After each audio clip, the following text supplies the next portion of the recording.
Welcome back to Don't Miss the Conversation, where medicine, entrepreneurship, and education all collide. Today's guest is someone many people in our region, and honestly many careers, have quietly benefited from, whether they realize it or not. Judy Mollo spent 48 years as a nurse, 26 of those in the Cath lab, and 14 of those she became the educator for both the Cath and EP labs. Yes, her license is still active, and she says it's just in case. She also has her certificate in cardiovascular nursing since 2011. But what makes Judy special isn't just longevity, it's impact. She was part of the movement that helped welcome cardiovascular technologists like me into local cath labs when training programs were first established. She helped transition departments that were once strictly nurse-centered into collaborative teams made of nurses, rad techs, respiratory therapists, paramedics, and cardiovascular technologists, all working towards the same goal: better patient care. And along the way, a lot of long-standing, that's just how we do things, rules were challenged. Only nurses giving report? Gone. Only nurses can call ICU? Also gone. Only nurses can waste medications? Challenged and changed. Only techs can scrub? Gone. And even the idea that staff couldn't raise concerns about physicians? Also challenged, and eventually we could, and we had a voice. Today's conversation is about what it actually takes to move change across the finish line in healthcare. How do you start conversations that challenge tradition without burning bridges? How do you get buy-in across departments for them to actually support you? How do you make education a priority instead of an afterthought? Because we hear success stories all the time, but we rarely hear what it takes behind the scenes to build systems that actually work. So open your ears and be ready for some long-standing assumptions to be challenged and maybe a little uncomfortable. Let's dive in.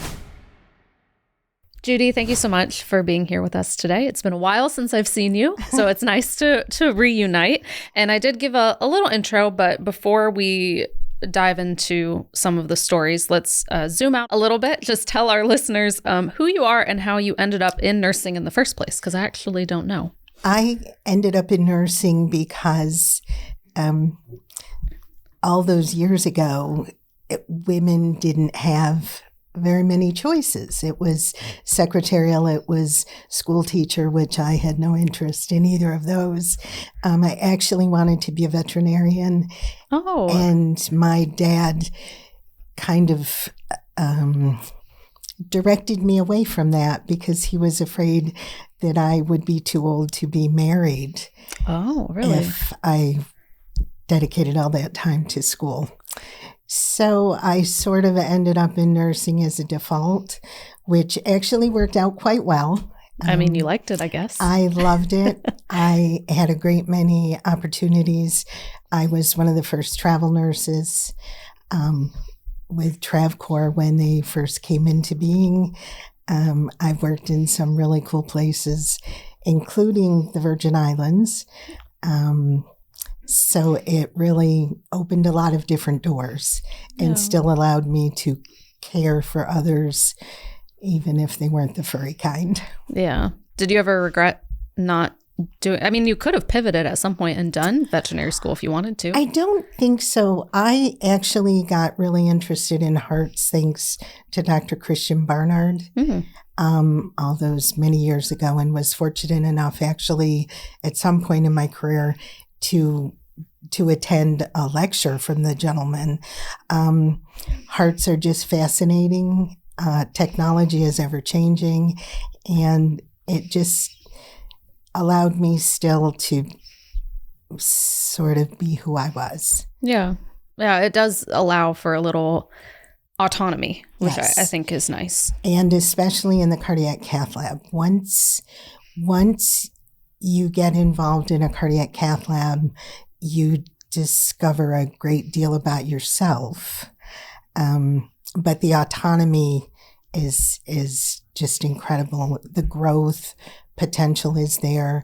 The ability to pivot from nursing to other aspects within the cath lab.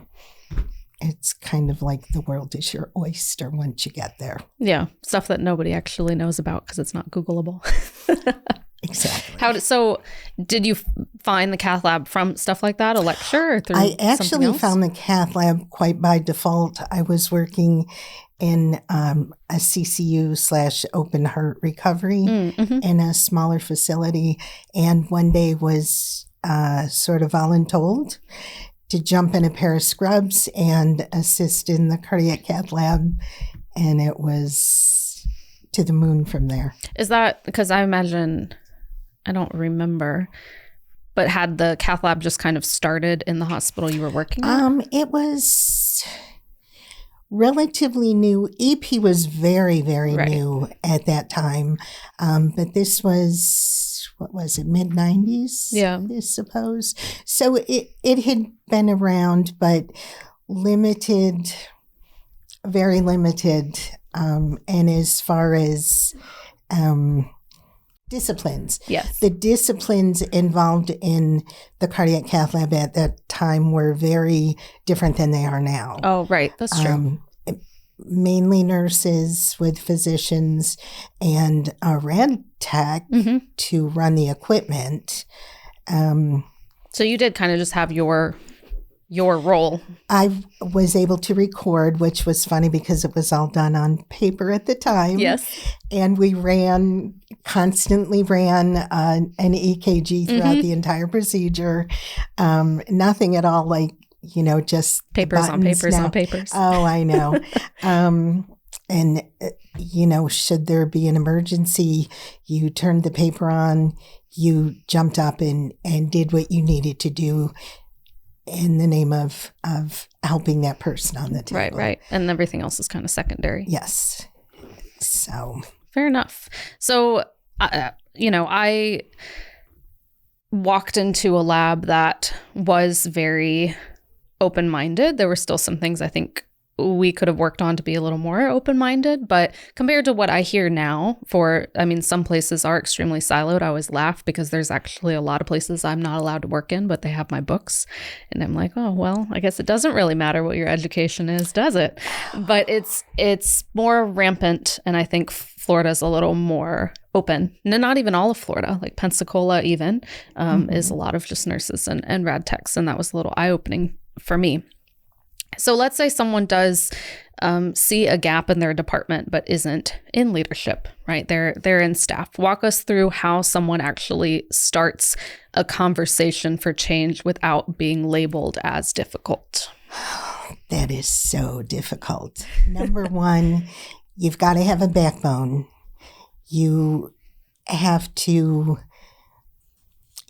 find someone who is aligned with your, I hate to use morals, but your work ethic. Yeah, your value system. You have to find a champion in someone else in the lab. And it doesn't necessarily need to be someone in a position of any great power, because as an educator, I certainly didn't wield much power, but I had the support of my champions that I would go to and say, look, this problem has been brought to my attention.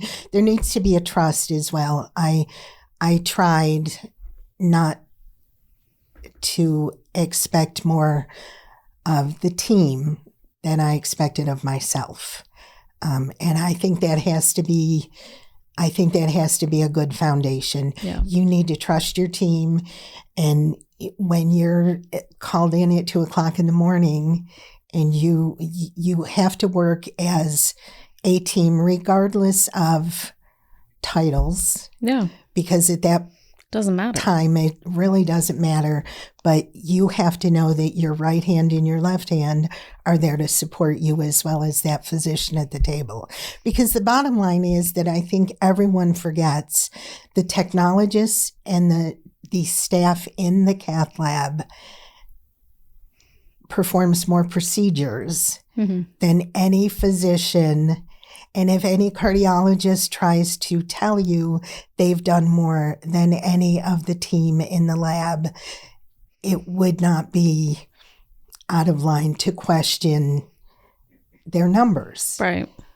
Because they come in 2, 3, 4 times a week, do 2, 3, or 4 procedures within that time, when the technologists, the nursing staff, the staff, that team that works so well is doing it day after day, Yeah. time after time.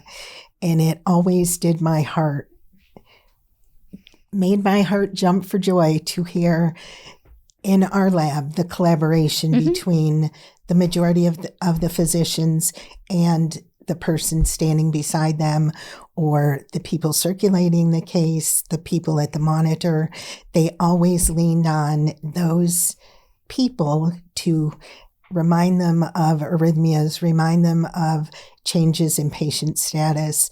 So that trust, if there's no trust, and if someone on the team sees something and doesn't feel that they can say something to at least one person, right, that's a difficult place to be, because so much can go so wrong in the blink of an eye in a cath lab, and folks just don't understand. Was the lab we came from always that collaborative, or no? Did it start that way? We, for the most part, yes. For the most part, yes. And you have to remember, when I started, we were working alongside paramedics as well. Right. So we had paramedics, we had respiratory therapists, we had rad technologists, we had CVTs, RCIS, and we had registered nurses. I had one particular paramedic. When I found out I was on call with him, it didn't matter what was coming down the road, because I knew with that gentleman at my side, and there's a lot to be said. These are disciplines that are taught to think on their feet. And in the cath lab, you need to be that reactive. You need to be reactive. You need to count on yourself and that little sixth sense. Folks would come in laughing and joking. Those would be the ones that it didn't matter how hard we tried. Sometimes we just couldn't. Yeah. You never expected that to happen. However, it did. And those, I have a video of one lady that I will always remember. The first time I scrubbed, I will always remember. Certain things that build your level of confidence without giving you a level of cockiness that thinks, oh, this is going to be a walk in the park. Right. And I think there's a lot to say on the personality hire, right? On who I'm most trustworthy of in a case, or most looking forward to working with, right? Yes. I'm not saying, oh, it's Judy because she's a nurse. It's Judy because I know she's competent. She knows what she's doing. She's going to speak up if I'm doing something wrong or if I miss something. And the first thing you ask isn't really, what's your degree? Because I can tell you, I mean, I went to a good program, but every other degree I have, I didn't learn too much. So I don't know if that really helps you or not. It's your own care of learning, right? And in my process of interviewing, I was probably a little harder than most when I was interviewing, but I asked the tough questions. Have you been through a code? Do you know what to do? You can be ACLS certified for your entire career and never ever use it. Yeah.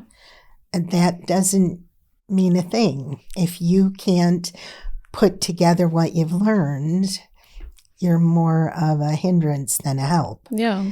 One of the things I always looked for in any of the disciplines, with the exception of the CVTs that we hired, was, have you ever done any critical care? Even the respiratory therapists, if they've worked in critical care, they're comfortable intubating people because maybe anesthesia can't get there right away. And I need you to intubate because it's in your scope of practice. Yeah. Now, no one was ever put in a position to do anything outside a scope of practice. There were some issues that came up. It took a long time to even have anyone with a license allowed to waste. Oh yeah, I did. I brought that up in the intro. Okay. Because and it's not a thing everywhere. Right. And even then, so when you wanted, I brought up, nurses being allowed to scrub, techs in some labs being able to circulate, techs there with a license being able to waste medication. And really, there are some places where CVTs only monitor. They're not allowed to scrub or circulate. So if I'm at one of those places, and you historically can think back to the situation, right, where techs can't waste meds, who do I talk to? Like, who has the power to make those changes? So you need to do your research. Sometimes it lands all with pharmacy. Really? Sometimes it lands with nursing. Mm-hmm. There tends to be this push-pull kind of a power play thing, mm-hmm. which is so unnecessary, because if you're a licensed person who can administer medication, why can you not waste? It's sort of convoluted in my mind. Mm-hmm. It just doesn't make sense. As well as the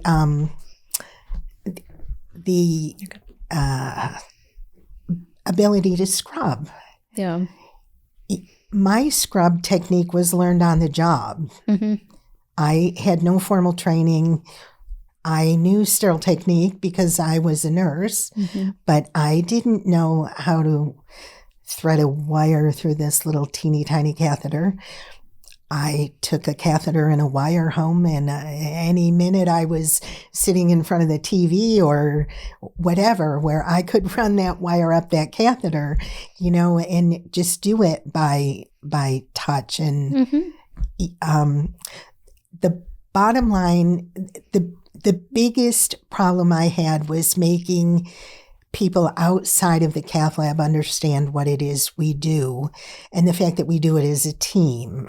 Oh, yeah, because I remember we even reverted back at one point where I couldn't give report. Yes. Because I wasn't a nurse. And then the nurse who was circulating and, you're doing other things was like, I can't answer these questions. And I'm like, I'll tell you so that you can tell them. But why make it harder when you're the person? My back sometimes was completely to the mm-hmm. patient. I didn't have eyes on that screen every single second of every single case. Right.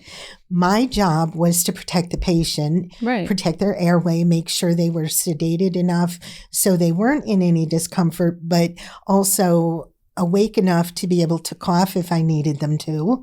Yeah.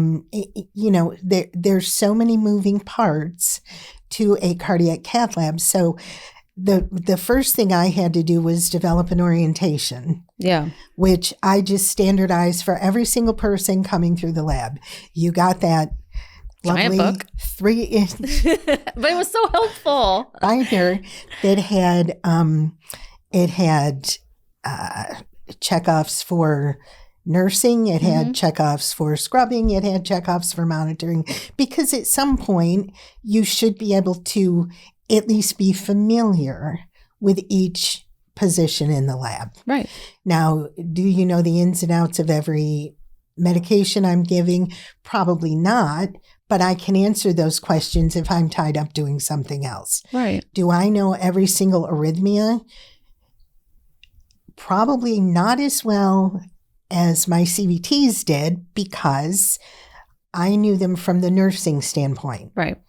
So my biggest challenge was trying to make others understand, if I'm calling a tech that's giving you report, you need to understand that just because I'm saying tech does not mean I'm referring to CNA. Right. Is that what it is? They assume that's think there's who it is? An education opportunity. Mm-hmm. So once I was able to say, this is the orientation, mm-hmm. this is their schooling, they are degreed in this science. They know more than most nurses in this lab, unless you've been here for your entire life. Therefore, they are the most qualified to give you the information you need to continue proper care for this patient. Right. And it was a bit of a struggle, but once I had my champions on board who could say, who would go to bat for me, who would go with me and say, A, B, and C, then the changes started to happen. Do you think the champion for that, let's say a nurse tech issue, really needs to be a nurse kind of advocating for the tech? They're not going to hear it from another tech. It works better with a pair. Oh. It works better with a nurse and a tech who can say, look, this, I know this. Mm-hmm. I know this as sure as I know my name. Mm-hmm. Therefore, and it's not technician. I am a technologist. Yeah. I have been to school. I have a degree. I know this. I am trained in this. Where's the problem? They did. Was it always invasive specialist? Was that always the job title, or did that change? That was I like that. A new development. We kind of rewrote the job description, Mm-hmm. and I believe, and don't quote me on this, but I believe within that job description was the ability to give a report. I think you're right. Because it had to be laid out step 1 through 100 Mm-hmm. of you can do this, you can't do that, whatever. Well, because someone else doing their due diligence, if a nurse is getting a report from this person, they can look them up, look up their job title, look up what that job description is to make sure, because they're going to report you. And you have to have something to stand on to say, yes, I'm able to do this. Here's my, just because you're not familiar with my job description, it's there. That's why it was always important to me to bring others in. Mm-hmm. This is what they do. This is what they're trained for. Respect. Yeah. Let's respect the person. At one point, there was some almost hostility. Yeah. Unknown. The unknown people get defensive. Yes. Yeah. And that kind of set me on my little, I'm coming to the floor to explain to you exactly what it is we do. And if you would like, please come at any point in time. Please come and observe. You had a lot of people in recovery, not just recovery, but on the floor come and observe. Was that part of it? That was part of it, because if you can see and understand what people are doing. Because it looks very intense when you're watching, if you have no idea what's really going on. I was going to say, it is an outsider looking in my very early days. Your heart was always pounding. You just, oh my goodness, I will say the longer you're in it, the easier it does look. Right. But to bring others in as part of their orientation, especially in any of our floors that would be recovering people. Yeah. In ICU, CCU, ER, it was always very important. This is what we do. I think that's a smart way to do it. So get a champion who's a nurse and a tech. I guess, who do you coordinate that with? The nurse managers on the floor? Or whoever charges? We were very fortunate in that we had all disciplines in sort of the team, the manager, the educator, the QA person.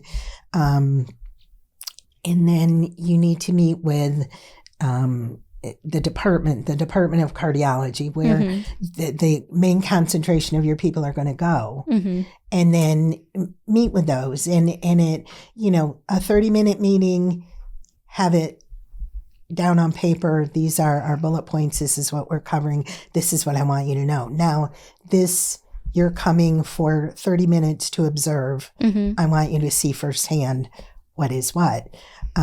So I think coordinating within the department, coordinating with the charge people on the floors, the nurse managers on the floors, is always, there's always the departmental meetings, coordinating with all the other educators. We used to have, once a month, we had an educators meeting, and, we all had 5 minutes to stand up and plead our case, so to speak, that brought a lot of people in as well, because more than just folks in cardiology, they hear cardiac cath lab. What's that all about? Yeah. I think opening your doors and inviting people in for them to actually see it is very helpful, because I can hear it till I'm blue in the face, but I do respect it a lot more when I see someone doing the thing. And I felt like that in the OR, second OR case I was in, and the certified scrub technologist. Circulators. Yeah. The scrub person was the one who harvested and prepped the vein graft. I had no idea. And I'm like, is that within their scope? And then I felt myself being like, wait a second. Is this what people do to me? Because they don't understand what I do. And I was like, I just did the same thing to this person. Right. But I saw her doing it. And I was like, oh my gosh. And in my eyes, I admittedly was like, oh, we're more involved in the cath lab, because in the OR, you're just handing instruments. And I was wrong. And I saw her doing, honestly, it's more invasive. So doing more than probably what we do in the cath lab. And I was like, oh, I probably should have respected them from the beginning, but I respected them so much more when I got to see that. But think back also, Sam, how many times you had a physician say to you, what do you think about this? Yeah, the first time I was like, who, me? Is this balloon the right balloon? Is this the right wire? Do we need more support? Do you think this will cross? Mm-hmm. How far should we go with this? Do you think we should stop now and send them to the OR? How many times were you consulted? Yeah. And how many times the entire team had some input because the physician wasn't quite sure? Yeah. And it's always nice to have, consensus says. Mm-hmm.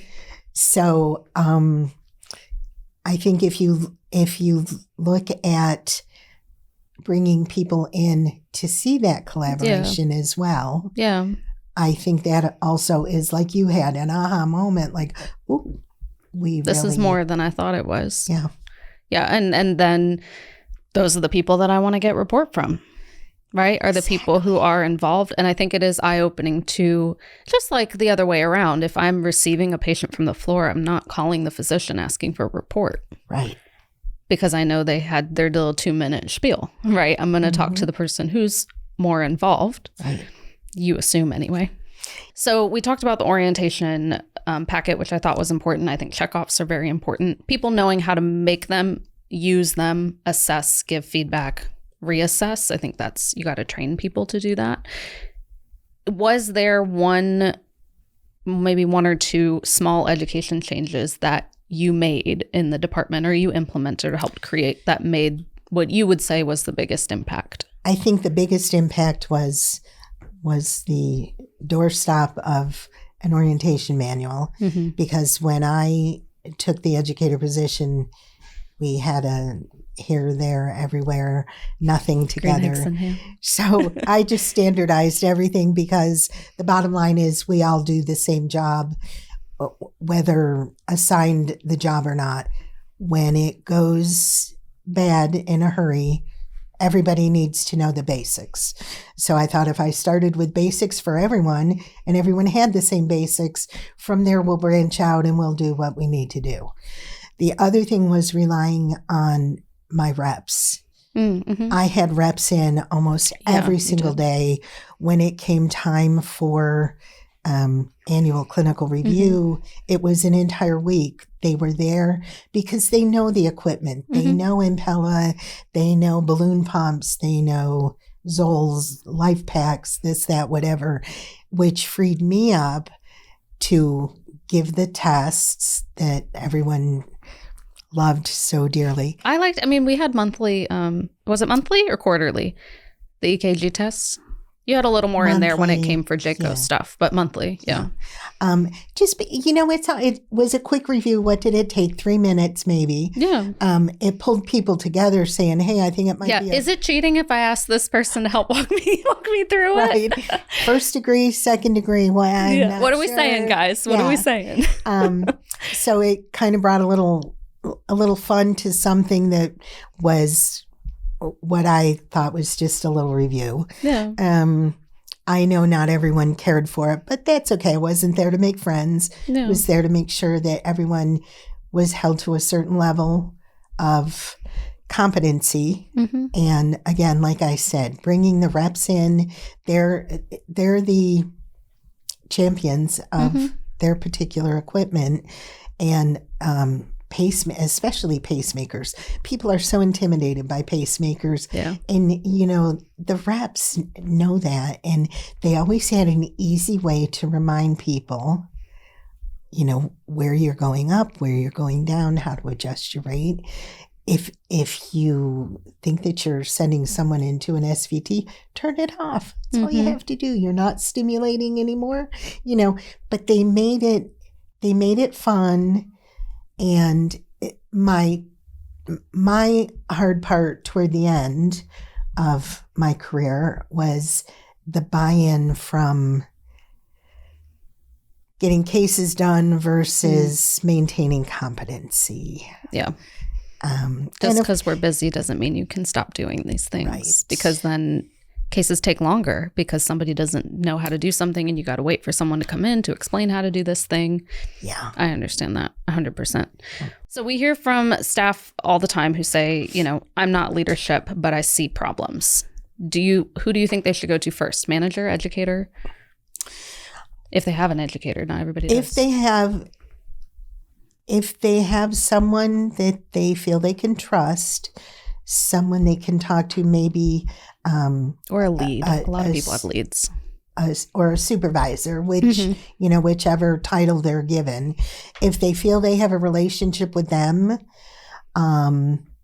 if they would like to pull the educator in, educators are always good advocates for a lot of things, for getting continuing ed for a certain program, for bringing someone in who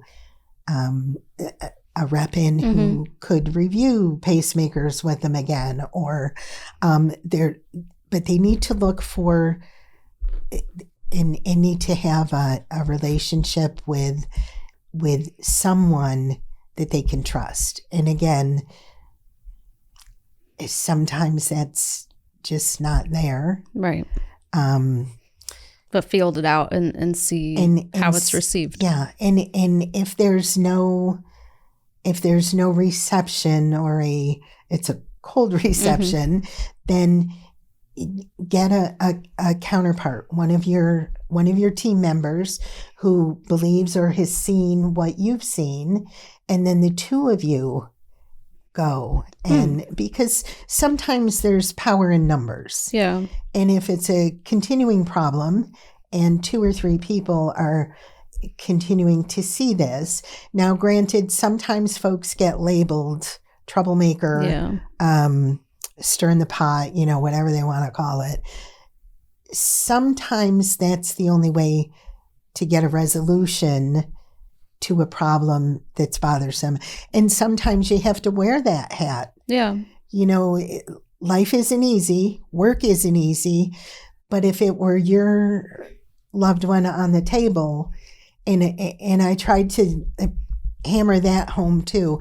If it's your loved one on the table, aren't you going to want the best people, the best outcome, the best physician? If you see something that's not right, trust me, more than once I was in a sling for opening my mouth, for standing up for my team members. Yeah. Guilty. Yeah, I was going to say that. That's a big hat. I have broad shoulders. If you feel that it's right and you believe in the cause, don't let it go. Yeah. And I think having an ally is nice. It's a little more than it's not just you. Right. It's not just a her problem. It's okay, this is a trend. And that's why I said, if you can't find support upwardly, then look laterally. Yeah. Because if you've seen it, then someone else has seen it, and maybe they want to say something but don't know how to. Yeah. Or don't want to go alone. And as I said, there's safety in numbers. Yeah. And I definitely agree with that. And maybe, historically I was very outspoken and probably should have taken one or two more people with me sometimes, because usually it is, and it isn't received well if you go and you say, well, everybody thinks this. Well, where is everybody? Right. Yeah. And you're always going to have the ones that are going to be back here somewhere. Yeah. Blah, blah, blah. But when you ask them to come to support, they are as invisible as can be. That's also to be expected. But if you can at least find even one other person sometimes, because sometimes they can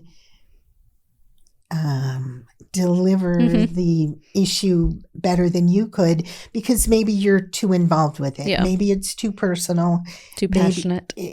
And yes, I've been labeled that as well.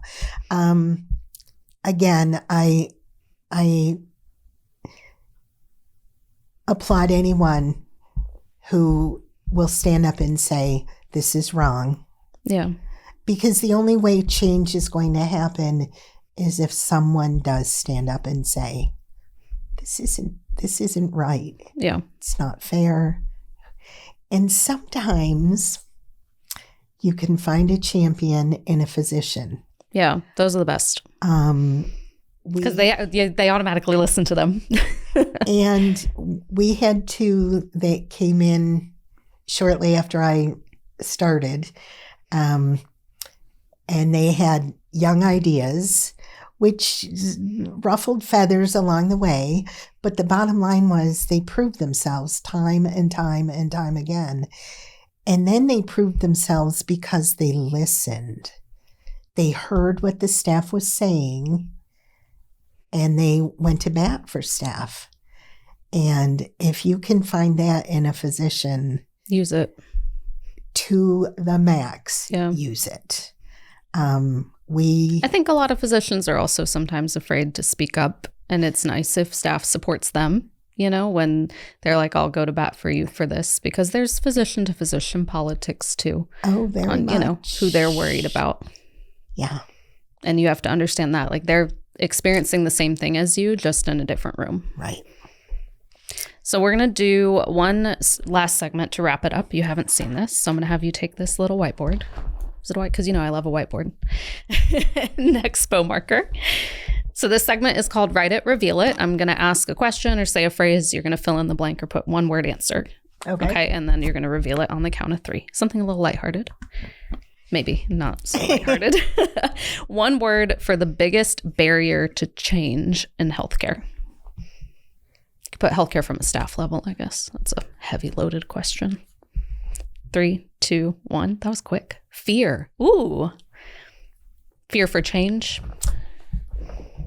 Fear for change. Fear for being thought, oh, here we go again. Yeah. Or losing your job, I guess. And I respect that. A lot of people aren't willing to put their job on the line because they have a lot of responsibility. And there seems to be more and more of that lately from things I've been reading. Yeah, there is. One word for what makes a great cath lab team.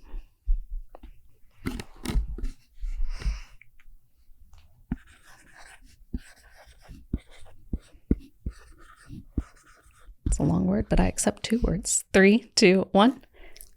Cohesiveness. Yeah. I like that. Well, cohesiveness. It's respect was another one you said a lot. My right hand always knew what my left hand was doing. Coordination you can work on. One word new staff should remember in tough moments. Or phrase, I guess. Hard for a word.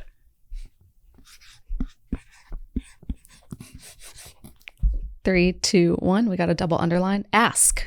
Oh, that's good. You're good at this. There's so much knowledge in a cath lab. It is unbelievable. The experiences, the knowledge. Don't pretend you know, because none of us know everything. No. I don't remember half the things, even if I did know it at some point. And last one word that describes Judy's legacy. Oh. You can put legacy in the lab, legacy in your career, because you are retired. Yay, celebrate retirement. Yeah, but I'm still working on Con Ed to keep that license current. You stumped me, Samantha. I don't know. I would say impact, but I feel like that's not good enough of a word. If anyone's watched my YouTube video with my therapist, I have a feelings wheel because I need to like more of a thesaurus for words. I would say impact, because I will say like people are surprised when I talk about the lab that I came from and the cohesiveness that was there. And I feel like you were a really big part in that. It doesn't work if like you were our champion, you might have had other people as champions, but like it doesn't work if you don't have somebody behind the closed doors saying, this is what we need to do. This is what my staff cares about. And like a lot of people don't have that. That's a shame. Know? Yeah, it is. It exists. You just got to build one. Yeah. Or take the job. Yeah, that you stumped me. Why I left you something to think about, I guess. Yeah. So as we wrap up, Judy, I just want to thank you for the work you've done behind the scenes, not just for myself, but for our career, because it starts with, I think, a hospital and a team kind of being an example, both for staff and for better patient care. Your impact is probably bigger than you realize. And to the listeners, if this episode sparked a conversation in your mind, feel free to leave it in the comments. I think there's a lot of other people who might be feeling the way that you feel and want change, and share it with them to maybe motivate you guys to go together and start to just have some conversations. You don't have to go in with pitchforks, but you can start with a conversation. Because change always starts with conversation. Yeah. For don't miss the conversation. Thank you so much. And thank you for tuning in. Thank you for being here. Thanks for having me.